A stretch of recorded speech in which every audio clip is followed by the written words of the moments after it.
大家好啊，我係阿 Sam。咁大家喺大灣區買樓，除咗房款之外，仲會唔會有啲其他嘅費用呢？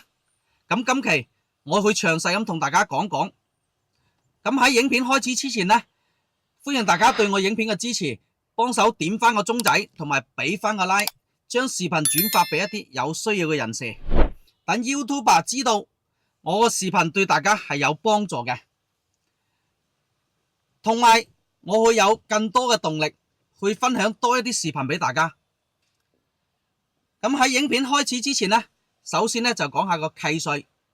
咁喺住宅入邊，首套契稅一般係成交額嘅1個點。咁如果超過咗140方嘅大單位呢，咁佢嘅一個首套嗰個契稅就係1.5個百分點。咁呢個呢就係契稅啦。咁係咪要交俾開發商呢？咁啊唔係嘅，係交俾稅局嘅。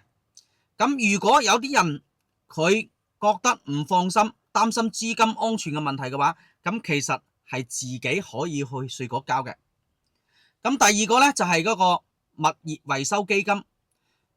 咁喺珠海呢，一般呢就90蚊左右一個方，中山呢就一般係70蚊左右一個方，其他都係差唔多噶啦。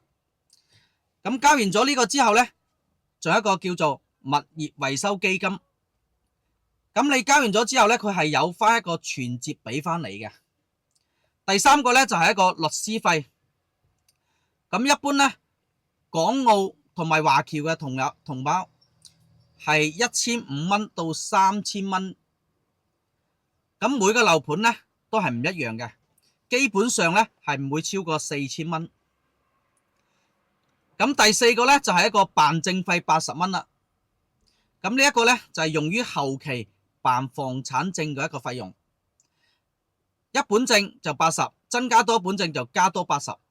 咁除此之外呢，就冇其他嘅費用噶啦。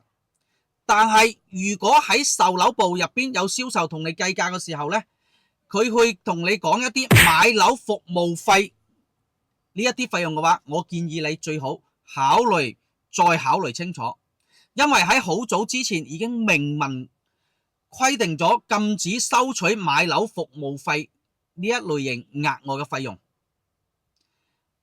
喺呢度，如果你哋再想了解下買樓需要避坑嘅問題，可以私信我大灣區買樓幾個字，又或者可以致電53371993，或者大陸電話18688125303。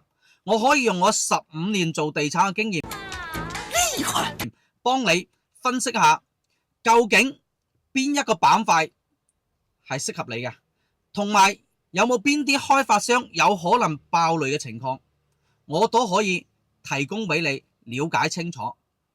咁喺節目最後，多謝大家對我嘅一直嘅支持同埋關注，我會繼續分享多一啲影片俾大家，希望可以幫助到大家。咁我下一期嘅視頻就去分析一下中山嘅坦洲，究竟港人華僑係咪真係適合購買？如果真係要買坦洲嘅屋苑，咁應該要避開邊一啲伏位？咁我下一期咁我去分析清楚仔細啲俾大家了解下。咁呢一期視頻就到呢度先，拜拜。